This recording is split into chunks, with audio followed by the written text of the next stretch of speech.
Sot do flas për një ajet kuranor dhe çka kuptojmë dhe çka mësojmë dhe çka na mëson faktikisht ky ajet kuranor.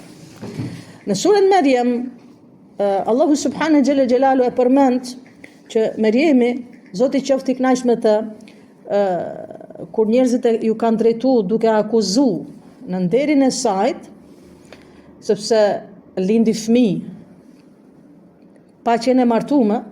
Më thënë, Allah Azza wa Jalla ju e kam thënë që Zoti e ka fuqinë e madhe, kudretin e madh. Diçka ti thot bo. Ademin alayhis salam e krijoi për lloçi, për balte. Havën, gruan e Ademit alayhis salam e ka krijuar prej brinjës së burrit. Kështu që dhe Isa alayhis salam e ka krijuar prej nane dhe s'ka pas bab. Kjo është fuqia e Allahut subhanahu xhalla xhelal.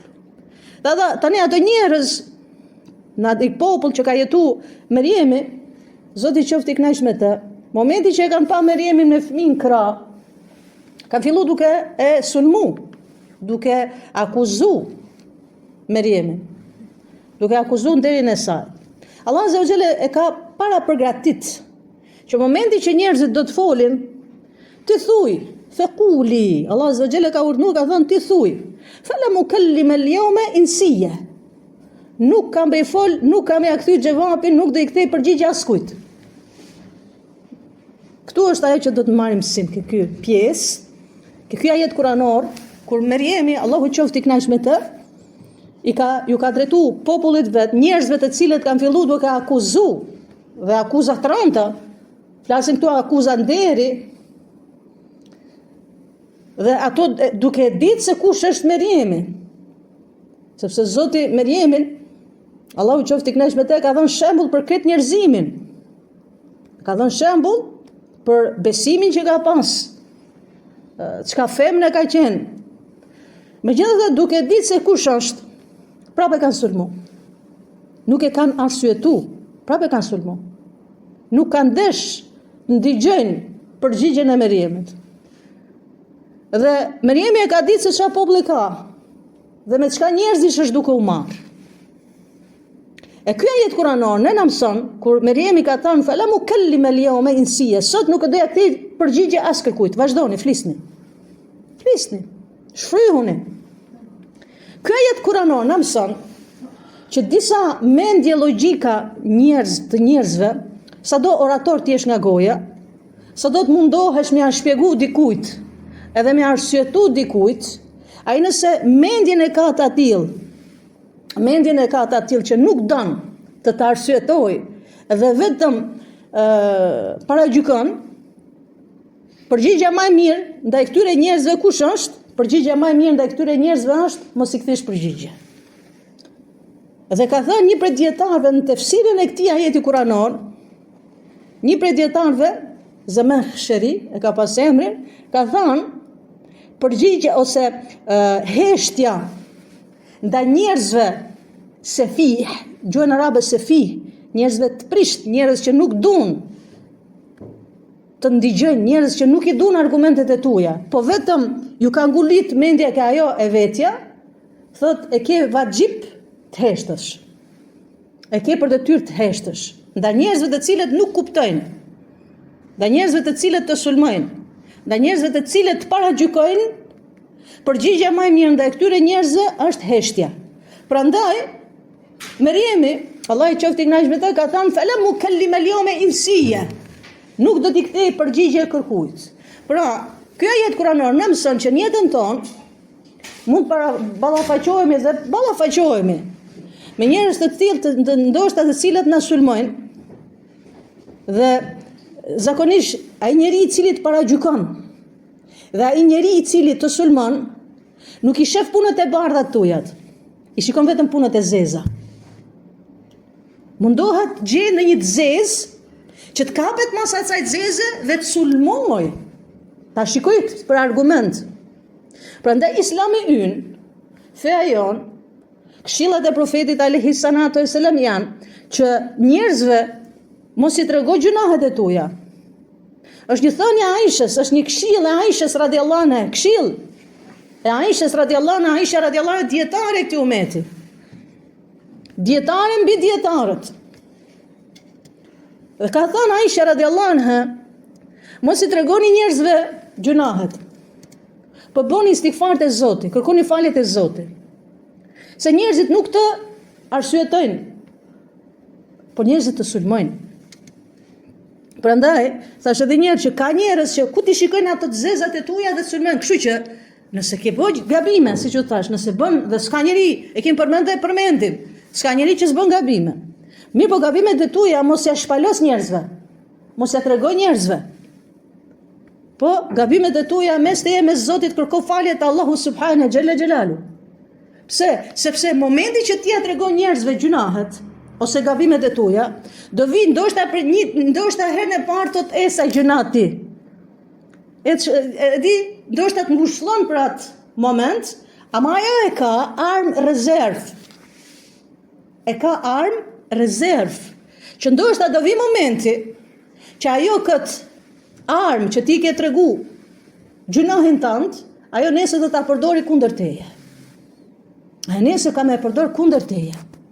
Prandaj, ky ajet kuranor na mëson që thash edhe herë ka njerëz që të shikojnë ku është pika më e dobët e ytja, ku është smundja jote dhe të sulmojnë te ajo. Prandaj, këtyre njerëzve të cilët të sulmojnë, këtyre njerëzve të cilët të helmojnë, këtyre njerëzve të cilët paragjykojnë, thuj këtë ajetin kuranor me në shpirtin tënd, zemrën tënde, gojën tënde dhe thuj, fala mukallim al-yawma insiya. Nuk kam për të kthyr përgjigje kërkujt. Pse? Sepse duhet ta di përballë se çfarë njeriu kam, kupton a nuk kupton. E thash edhe herë, sado orator ti jesh ka goja, ka disa njerëz që nuk kuptojnë dhe nuk duan kuptojnë dhe nuk i duan argumentet e tuaja. Atëre përgjigja ndaj këtyre njerëzve është fala mukallim al-yawma insiya, s'kam për të kthyr përgjigjen kërkujt. Po leja njerëzve, leja njerëzit, Zotit njerëzve, Allahun subhanahu xhalla xhelalu. Leja njerëzit, kur e shikon që janë duke të sulmu, dhe shikon ato pikat e dobta tujat, mos fol hiç. Po thuj, wa ufawwidu amri ila Allah. Çështjen time ja kam dorëzuar Allahut subhanahu xhalla xhelalu. Çështjen time, hallin tim, sikletin tim, dertin tim, ja kam dorëzuar Allahut subhanahu xhalla xhelalu. Imagjino se sa e tmerrshme është, dhe ato njerëz të cilët të sulmojnë dhe të paragjykojnë dhe nuk të arsyetojnë, duhet të kenë frikë Allahun. Momenti që njeriu thotë unë ja kam dorëzuar çështjen time Allahut, ty direkt tu ka anku X personi i ankohem Allahut për ty. Unë i ankohem Allahut për X personi i cili është duke më akuzuar. E ke lënë dorë të Allahut subhanahu xhalla xhelalu dhe Zoti i Madh është ahkamul hakimin, është gjykatësi më i mirë. Allahu subhanahu azza wa jall. Prandaj janë disa raste dhe disa çaste në jetën tonë që nuk ja vlen ti kthesh përgjigje secilit njeri. Nuk ja vlen, e di që është e rëndë. E di që është e rëndë. E di që është e dhimbshme. E di që është që lëndohesh. Dhe kret lëndohemi. Po, kret lëndohemi. Sepse fjalët e këqija mos ishin lënduese, nuk i kishte ndalë Allahu subhanahu xhalla xhelalu fjalët e këqija. Po fjalët e këqija të lëndojnë, të helmojnë, të smurin, të fusin depresion, të fusin stres. Fjalët e këqija dikën e bën që ta vrasë veten. Fjala e keqe e bën që njeriu arrin deri në atë shkallë, Zoti na rujt, që bëhet sebe për një fjalë keqe që ta vrasi veten. Sa në për shkolla sot ndigjojmë për shembull bullizmi. Bullizohet. Çka do të thotë bullizohet? E shajnë X fëmijë, vajzë ose djalë, që gjithë shokët e klasës dhe shoqet e shajnë, ndoshta nga ana fizike, ndoshta pse është e urtë, ndoshta pse është e butë, dhe fillojnë edhe gjithmonë e shajnë. Po ka arrit deri në atë shkallë që kemi pas dhe vrasje. Ka dhe vrasje. Ka ndodh. Mos e bëj Zoti mos ndodhin më. Ama kjo nëse vazhdojmë në këtë trend, duke shajt të tjerët, dije se arrin deri në atë pikë njeriu sa e vret veten. Pra në mos ishin fjalët lënduese dhe fyse, fjalët e këqija flas, nuk e kishte ndalë Islami. Prandaj profeti alayhi salatu wasalam shumë qartë thot në një hadith, në një thënie, njeriu thot një fjalë të keqe. Sa fjalë të këqija ke thënë ose kam thënë 24 orë ka dita. Sa fjalë të këqija kam thënë këto 24 orët. Dhe ka fjalë të këqija që i kam thënë dhe i kam harru para 10 vjetësh, para 2 vjetësh, para 1 viti. Ku e dim ne se sa fjalë të këqija kemi thënë dhe janë regjistru. Të ne janë harru, ama te Zoti nuk harrohet, te Zoti regjistrohet dhe te Zoti do japi llogari secila prej nesh. Shihni subhanallahu, shihni hadithin e profetit alayhi salatu wassalam, i cili thot njeriu e thot një fjalë, fala yulqi bihi balan. E thot një fjalë të keqe dhe nuk i vën rëndësi kësaj fjalës të keqe. Nuk i ka dhënë rëndësi, e ka harru fjalën e keqe. Ama te Zoti është e regjistruar dhe thot nëpërmjet kësaj fjalës të keqe që njeriu e ka thënë, as tobe, as dishe, derisa harron fjalën e keqe, çka do të thot? Që nuk i kanë vënë rëndësi. Se njeriu i cili e thot fjalën e keqe dhe i bën pishman dhe kërkon falje te Zoti, atjetër punë është. Inshallah Zoti të falen. Ama këtu flasim fjalë të këqija dhe nuk ja vëmë rëndësi. Thot te Zoti shkruhet gjëna dhe ndoshta kjo fjalë e keqe bëhet sebeb me hudh fjala e keqe, fjala, vetëm fjalë. Thot bëhet sebeb kjo fjalë që njeriu të hudhet në xhehenem. Allah azza wa jalla na ruaj për zjarrin e xhehenemit. Në shika nuk janë kollaj. Më kujtoni ju se Meriemi Zoti qoftë i kënaqur me të ka pas kollaj. Me hesht. Se ta kishte kollaj momenti që ka lind, e keni ajetin kuranor dhe dietarët e shpjegojnë, japin komente të ndryshme, tefsire të ndryshme këtij ajeti që thot ya laitani mitu qabla hadha wa kuntu nasiyan mansiya. Hamira unë kisha vdek më mirë se sa të jem në këtë gjendje. Momenti që ka lind Isa alayhis salam e ka thënë këtë fjalë, pse? Ka pas dhimbje? Normal ka pas dhimbje gjatë lindjes çdo kush, çdo femër e cila e ka përjetuar lindjet e fëmijëve ka dhimbje, ama nuk ka pas dhimbjen e shpirtit, jo dhimbjen e trupit. Sepse e ka ditë se menjëherë njerëzit do ta sulmojnë, menjëherë njerëzit do ta akuzojnë në nder. Dhe ka thënë, mirë, unë kisha qenë vdekur dhe kisha qenë harrume. Isha harruar mirë. Pse? Se njerëzit më të flasin. Do të thonë nuk është kollaj. Është e rëndë, fjala e keqe është e rëndë. Fjala e keqe të dëmton, fjala e keqe të smund. Harrin deri në atë shkallë, thash se njeriu mund vrasi vetëm për fjalës të keqe. Përkundrazi fjala e mirë të jep energji pozitive. Fjala e mirë i jep kurajë njerëzve. Sa njerëz për shembull, kur janë momente të vështira, kalojnë periudha në jetën e vet, momente shumë delikate, momente probleme nga më të ndryshme, mundohen zgjedhin njerëz që të këshillojnë për atë hall që kanë. Dikush zgjedh hoxha, dikush zgjedh një psikolog, dikush zgjedh, më thon varësisht, pse që t'i tregoj fjalë të mira. Që ta inkurajoj me fjalë të mira. Që t'i tregoj se si t'i përballoj sfidat e jetës vet. Se si ti përballoj sprovat e kësaj dynjaje. Nëpërmjet fjalës, do të thonë, shiko, fjala e mirë, prandaj Zoti ka thënë fjala e mirë është si pema e mirë. Që rronjët i ka thellë në tokë, edhe çka? Çka? Atë dengët i ka lart në qiell. Është e fortë. Do të thonë, fjala e mirë ti jep ty, do të thonë që ti jep stabilitet, të forcon. Që sado të kesh përplasje me këtë dynjë, fortuna me këtë dynjë, ti përballon. Nëpërmjet fjalës mirë. E këtu themi, ne zakonisht e përmendim hadithin dhe e dini hadithin përmendesh shkret, alhamdulillah. Shumica muslimanëve e din përmendesh dhe shumica prej jush e ndigjojnë shpesh këtë hadithin, këtë thënie në profet alayhis salam. E kelimet tayyiba sadaka. Fjala e mirë është sadake. Po të ndalesh ky hadith, jo të vetëm ta kalojmë, po të ndalesh thellë dhe të mendosh thellë, të fiqirosh thellë te ky hadith është fantazi. Pse? Sepse Zoti i Madh ka premtuar kur ti fol mirë, sadaka çka do të thotë sadake? Sadake, e kelime tayyiba sadaka, sigur ka dhënë sadaka. E kuptohet edhe ndryshe. Allah azza wa jall ka me të shpërblim. Allahu azza wa jall ka me të pagujt. Dhe pagesa e Zotit është me këtë dynja dhe pagesa më e madhe është në ahiret, ti e blen xhenetin Allahut subhanahu jalla jalalu. Ti blen, domethënë, atë çka është e shtrenjtë. Prandaj thash që nuk është kollaj me përballu fjalët e njerëzve, nuk është e lehtë përballosh fjalët e njerëzve, ama në jetën tënde ti ballafaqohesh me njerëz nga më të ndryshëm. Nëse ballafaqohesh me të tillë njerëz që ti mundohesh të argumentohesh, ti mundohesh me arsyetu, nuk pranojnë as arsyetime, as argumente, po ju ka ngulit mendja vetë në atë vetën, atëherë i kthehemi këtij ajeti kuranor, siç i ka thënë Meriemi, "Falem ukellim el-yawma insiya." Nuk kam për t'ia kthy përgjigjen as kërkujt, sot nuk flas. Është e dhimbshme me mbyll gojen. Është e dhimbshme mos m'ia kthy. Ama nuk mundesh t'ia kthesh atij personi i cili nuk të kupton. Sado tash edhe herë përsëri, sado ti kesh fjalët e rrjedhshme, sado të kesh fjalë oratori, falni su nga trova, atëherë ti mundohesh ama nuk kupton, u kry. Nuk kuptojnë. Leje njerëzit dhe vazhdoj jetën tënde, ka kush merret me njerëzit. Ka kush merret me njerëzit. Musa a.s. Pejgamberi Musa a.s.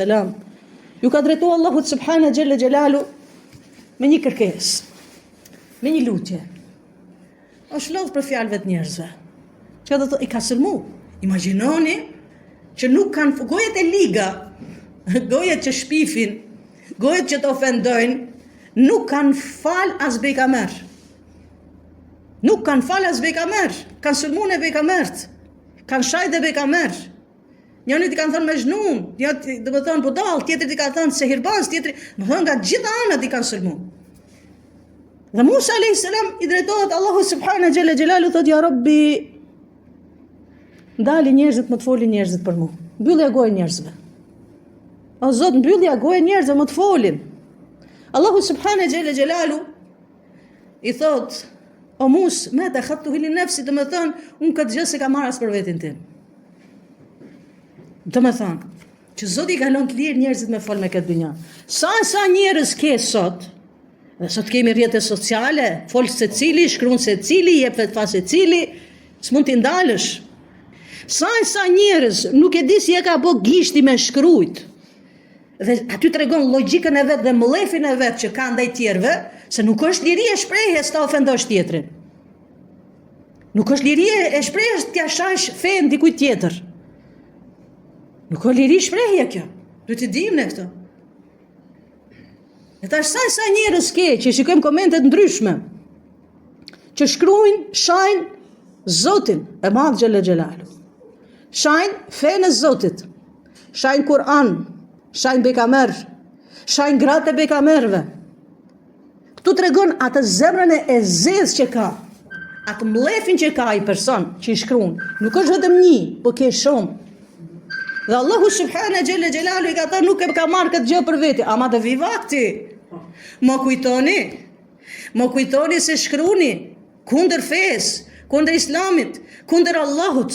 Ju lënë Zotit lirë, ama do ta dini diçka, të përjetshëm me këtë dynja nuk jini. Të pavdekshëm me këtë dynja nuk jini. Do vi dita që do ktheheni te Allahu subhana xhella xhelalu dhe do keni përgjegjësi dhe do kemi përgjegjësi për gjithçka, çka kemi folë dhe çka kemi shkruajt. Do vi dita kur do i zgurdollojnë syt. Atëherë është tepër vonë.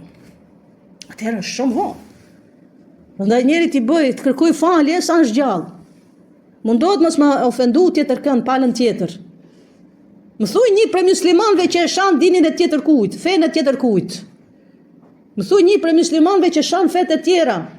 Nuk guxon me i shajt fetë e tjera. Sa Allah azza wa jall ka thënë Kur'an, dhe mos i shani ato të cilët adhurojnë diçka tjetër. Pse?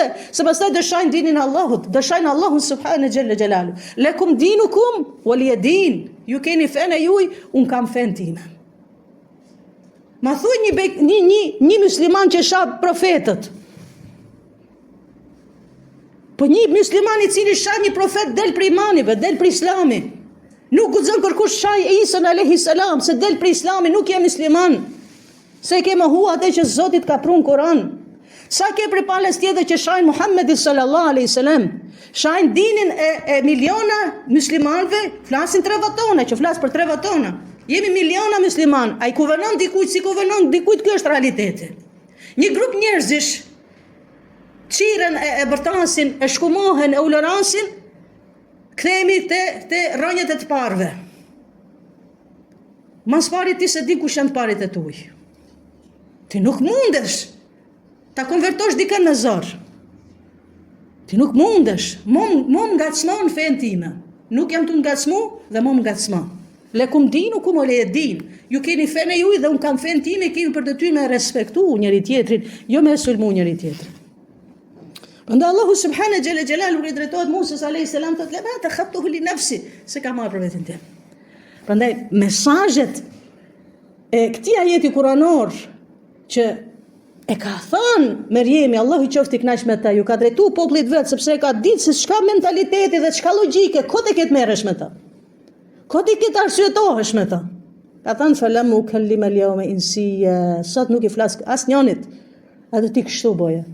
Nëse dikush të sulmon, të ofendon, të rëndon dhe nuk i pret, dhe nuk pret prej teje arsyetim, thuj, unë e heshti, ama kur do heshtësh ti, do vi përgjigja Allahut subhanahu jalla jalalu. Në një forma tjera. Nuk kujto. Mas një dite, mas 10 ditësh, mas një viti, mas 10 vitesh, do t'jesh e sigurt që përgjigja Allahut ndaj tyre njerëzve që të kanë rëndu, ta kanë thyer zemrën edhe shpirtin, ka me ardh në këtë dynja, pastaj da kemë përgjigje në ahiret. Valla billa. Beton të madhin Zot, çdo zullumqar, i cili bën zullume nga më të ndryshmet, nuk mund të vdesi pa e marrë përgjigjen e Allahut azza wa jalla me këtë dynja dhe përgjigja më e madhe është në ahiret. Allahu ta'ala alam. Subhanallahu wa bihamdike.